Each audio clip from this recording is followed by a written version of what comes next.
Mes chers amis, j'aimerais m'entretenir avec vous aujourd'hui d'un sujet d'actualité durant cette période d'été. Et cette question revient très souvent. La question est de savoir est-ce qu'on a le droit Shabbat de bronzer. Est-ce que j'ai le droit Shabbat de m'allonger sur une chaise longue, de faire exprès de ne pas mettre de parasol et de faire exprès de bronzer. Les gens visiblement ils se trouvent souvent plus beaux, plus belles quand ils sont bronzés. Et donc, est-ce qu'on a le droit Shabbat de faire une chose pareille? Et si oui, est-ce qu'on aura le droit aussi de mettre tout type de produits qui font en sorte qu'on bronze plus rapidement? Question qu'on m'a posée récemment dans un séminaire de jeunes filles. Alors il faut savoir, comme à notre habitude, on va essayer de bien réfléchir à la problématique. Il y a deux aspects au problème. Premier aspect, c'est que Shabbat, on n'a pas le droit de guérir. Tout ce qui est de l'ordre de la guérison Shabbat, ce n'est pas toujours autorisé. Il y a plein de halachot qui concernent le fait de guérir. Or, écrit dans les passouk que le shemesh, il est marpé. Le soleil, il guérit. Quelquefois, le fait qu'il y ait le soleil, ça nous permet de guérir, de mieux se sentir. Et donc, il y aurait un problème de faire en sorte de contribuer à la guérison durant Shabbat. Il y a des halachot très compliqués. Et donc, il y en a qui ont vu ici une interdiction. Shabbat, on ne se préoccupe pas de réfoua, sauf dans un cas où on est vraiment malade. Mais si on n'est pas vraiment malade, qu'il n'y a pas une grande nécessité, on ne le fait pas. Sur ça, il y a beaucoup de très très grands décisionnaires qui ont dit quel rapport. C'est vrai qu'il est écrit dans le passouk que le soleil guérit. Et alors? C'est une vraie guérison. C'est quelque chose pour lequel en général on fabrique des médicaments. Plus que ça. Les gens qui sont en bonne santé, ils ont aussi l'habitude de se mettre et de bronzer. Or on a un principe. C'est qu'une chose que même les gens en bonne santé font, on ne considère pas que c'est quelque chose qui s'appelle refoua, qui s'appelle guérison. C'est un principe qu'on connaît. Si par exemple quelqu'un a mal à la gorge et qu'il essaie de boire un peu d'anisette pour faire passer son mal de gorge, eh ben c'est autorisé parce que même les gens en bonne santé ils prennent de l'anisette. Principe évident, connu, écrit explicitement dans Shulchan Aruch, Siman Shin Kafret. Donc là, puisqu'il y a des gens en bonne santé qui le font, puisque à mon attitude on ne voit pas que je suis en train de guérir, même si j'étais malade, ça aurait été autorisé, a fortiori que les gens en général qui vont bronzer, c'est pas qu'ils sont malades. Deuxième problème qui a été soulevé par certains poskim, le premier d'entre eux, peut-être le plus grand d'entre eux, enfin en tous les cas, l'un des rabbanim contemporains très très grand qui a soulevé le problème, c'est le Minchat Yitzhak. Le Rav Weiss a écrit dans son Sefer Minchat Yitzhak que c'est interdit de bronzer. Pourquoi? Il dit lorsqu'on va bronzer, on fait en sorte que notre peau se colorie. Or, colorier le jour de Shabbat, c'est assourd. Et donc, se mettre au soleil, alors qu'on sait qu'on va bronzer, c'est quelque chose d'interdit. Et donc, il tranche de façon explicite, Shabbat, il n'y a pas de bronzage possible. Sur ce, il y a beaucoup de grands décisionnaires qui n'ont pas été d'accord avec cela. Et qui ont dit qu'on a le droit de bronzer Shabbat. Alors, quels sont les arguments qui ont été avancés pour pouvoir autoriser? Premier argument, c'est de dire que ce n'est pas mon intention. Et le Rav Ovadia, il rapporte cet argument. Il dit quand quelqu'un il vient, il s'assoit sur sa chaise longue, il n'est pas là maintenant avec l'intention de bronzer. Il s'assoit pour se reposer, il est au bord de la mer, comme ça, il profite. Il n'est pas là pour essayer de bronzer. Ce n'est pas son intention. Donc c'est une raison d'autoriser.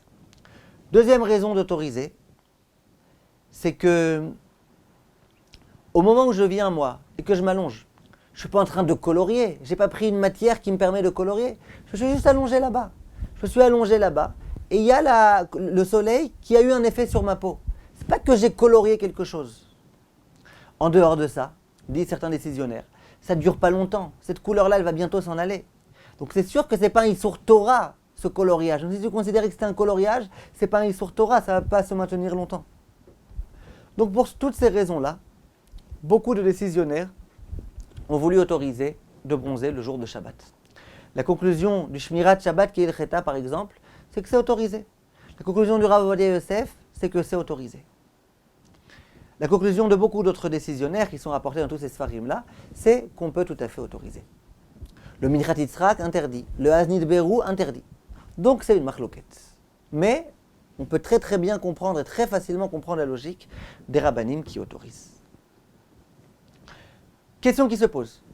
Et qu'est-ce qui se passe si jamais je viens et que je fais exprès de bronzer pour bronzer? Tout mon intérêt, c'est que ma peau se colorie. Est-ce que j'ai le droit ou pas? Alors, d'après la logique du Shmirat Shabbat qui est le Cheta, a priori, on aura le droit. Parce que le Shmirat Shabbat qui est le Cheta, il dit, moi je me suis juste posé là-bas. Après le soleil de lui-même, il vient, il fait cet effet-là. C'est pas que de moi-même j'ai fait en sorte de bronzer. Je me suis mis là-bas. J'ai pas fait un acte de colorier. D'après son intention, peu importe c'est quoi mon intention. Même si mon intention depuis le départ, c'est de pouvoir colorer ma peau, quel est le problème? Moi je me suis juste mis là-bas. Après c'est le soleil qui a fait tout le reste. Après c'est Hachem qui a colorié d'une certaine façon. Donc il n'y a pas de problème. Par contre, d'après le Rav Ovadia, l'un des arguments qu'il rapporte, l'une des preuves qu'il ramène, il ramène un shoot machazé Eliaou, qui autorise quand c'est pas mon intention. Là-bas explicitement, il dit tout ce que j'autorise moi, c'est quand je m'assois sur une chaise longue, mon intention première n'est pas de bronzer. Même s'il est vrai que je vais bronzer, c'est pas grave. Et ce Rav lui-même dit si jamais moi mon intention c'est de bronzer, ça sera interdit. Donc, si mon intention n'est pas de bronzer, c'est clair qu'on peut autoriser, bien qu'il y en a qui ont interdit.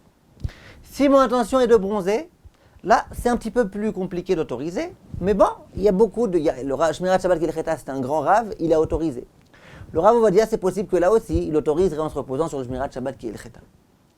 Voilà une question un petit peu plus embêtante qu'on m'a posée dans un séminaire. On m'a dit, est-ce qu'on peut mettre tout type de pommade? Je ne parle pas maintenant du problème d'étaler une pommade, ce n'est pas mon problème maintenant. Disons par exemple que c'est un spray liquide. Est-ce qu'on a le droit de mettre un spray liquide sur le visage qui fait qu'on va bronzer beaucoup plus rapidement? Est-ce que c'est permis ou pas? Alors, d'après ceux qui disent qu'on n'a pas le droit de bronzer, c'est clair que c'est interdit. La question c'est d'après ceux qui autorisent de bronzer, est-ce qu'on aura le droit de mettre un spray qui fait en sorte qu'on va bronzer beaucoup plus rapidement? Ma réponse, spontanément, ça veut dire que je ne vois pas comment on peut autoriser une chose pareille. Elles m'ont dit oui, mais il y a un rave un jour qui est venu dans le séminaire et qui nous a dit que si on a le droit. Si on a le droit de bronzer, on a le droit aussi de mettre une crème pour bronzer. Et moi je dis, je ne comprends pas. Pourquoi je ne comprends pas? Parce qu'il est écrit en Shulchan Aruch explicitement. Assour, Siman Shin Gimel, Saif Café. Assour leisha sheta avir beshabbat tzrak al panea mishum tzovea. Une femme n'a pas le droit de mettre sur sa peau tout type de choses qui vont colorer son visage. Après il continue et il dit, Umita amze asura la tuach al panea batsek, dekshenotalto ma'adim abasar. À l'époque ils avaient une façon, les femmes pour bronzer. Elles mettaient de la pâte sur leur visage, et quand elles retiraient cette pâte, eh ben, le visage il se colorait, le visage il devenait rouge. Donc, pourtant, ces femmes-là, elles n'étaient pas en train de colorer, juste elles mettaient quelque chose qui faisait ensuite que la peau elle se colorait. Là, je pense c'est un petit peu pareil. Quand on met une crème sur son visage pour pouvoir ensuite bronzer, c'est vrai que la crème, c'est pas elle-même qui colorie. C'est vrai que la crème elle-même, elle n'est pas de couleur, mais il n'empêche que grâce à ça, finalement, le soleil va avoir beaucoup plus d'impact. Donc tout ce que Rav Ovadia disait, écoute, c'est pas ton intention de bronzer, là bien sûr que c'est ton intention. Tu fais même un acte qui prouve que c'est ton intention. Tout ce que certains disent, mais t'as pas fait d'acte, tu t'es juste allongé au soleil. Toi tu t'es juste allongé, après c'est le soleil qui vient de lui-même. Ça tu peux le dire quand le soleil vient de lui-même. Quand tu mets une crème pour pouvoir bronzer, tu peux plus dire ça. Alors j'ai appelé ce Rav, j'ai discuté avec lui, c'est un ami à moi, un Rav vraiment, une grande autorité en halakha. Lui il m'a dit non, finalement quand tu mets cette crème-là, ben, finalement, c'est quand même le soleil qui va avoir son impact. C'est-à-dire, moi j'ai mis une crème, d'accord, mon intention, peu importe. Finalement, c'est le soleil qui va avoir de l'impact, qui va faire en sorte que ça se colorie. Je peux comprendre ce qu'il dit. Mais être d'accord et être possède comme ça et autorisé, moi personnellement, je ne pense pas. Parce que c'est vrai que finalement, c'est le soleil qui va venir. Mais toi, tu as fait un acte, tu as fait activement quelque chose qui va contribuer à ce que tu bronzes. Qui a dit que ce n'est pas exactement la même chose que quand on met une pâte sur le visage? C'est peut-être exactement la même chose. Donc à mon avis, c'est extrêmement difficile d'autoriser une telle chose. Bien que je peux comprendre ceux qui autorisent. En vérifiant bien, avant de donner ce cours, j'ai vu que effectivement le Rav Fischer, l'un des très très grands rabbins de l'Aïda Haredite, dans le Shoot Even Israël, ce Rav-là, il n'était pas réputé pour être un Rav très mahmir, au contraire. Et bien ce Rav-là écrit explicitement que si l'on peut autoriser de bronzer Shabbat, mais en tous les cas, hors de question de mettre sur son visage tout type de crème, etc., qui font en sorte qu'on va pouvoir bronzer plus rapidement. Parce que là, effectivement, tu as montré que tu voulais bronzer, tu as fait un acte qui consiste à bronzer. Alors, le Rav Minchat Yitzhak lui dit le simple fait que tu allonges sur une chaise longue, c'est un acte. Ça, je peux comprendre qu'il y en a qui disent que non, c'est pas mon intention, et je me suis juste allongé. Mais de faire un acte qui consiste à mettre de la crème, ça, c'est pas possible. Alors, ce Rav-là, il m'a dit, d'accord, mais au moment où j'ai mis de la crème, d'accord. Mais c'est pas évident ensuite que le soleil va arriver. Imaginez qu'après il n'y a plus de soleil, qu'à ce moment-là il va y avoir des nuages. Donc c'est pas psychréché, c'est pas certain à 100%. Je dis d'accord, mais peu importe. Si mon intention c'est que si jamais il y a du soleil, ça bronze, eh ben, dans Davar Shemit Kaven, on ne rentre pas dans les considérations de psychréché, pas psychréché. Psychréché, ça rentre en ligne de compte quand mon intention, c'est pas de faire ça. C'est pas de bronzer. On dit que ton intention, c'est pas de bronzer, mais si on est certain que le soleil va venir, eh ben c'est interdit. Mais si mon intention, c'est de bronzer, on ne pourra pas dire ça. Bref, il me semble à la Khalemassé que c'est difficile d'autoriser une telle chose. Surtout qu'il y a des poskim qui bichlal interdisent de bronzer. Il y en a qui bichlal interdisent de bronzer dans la mesure où mon intention est de bronzer. Alors, même si tout ça on veut autoriser, qu'on peut autoriser. Je suis d'accord avec vous, on peut autoriser. Il y a des décisionnaires qui peuvent autoriser une telle chose. On peut autoriser. Mais de là autoriser même de mettre une crème qui va m'aider à mieux bronzer, moi j'ai du mal à autoriser ça, surtout que j'ai vu un posek, l'un des grands poskim, le Rav Fischer, qui explicitement dit que c'est interdit. Voilà, Koltou mes chers amis, et je vous souhaite de bonnes vacances.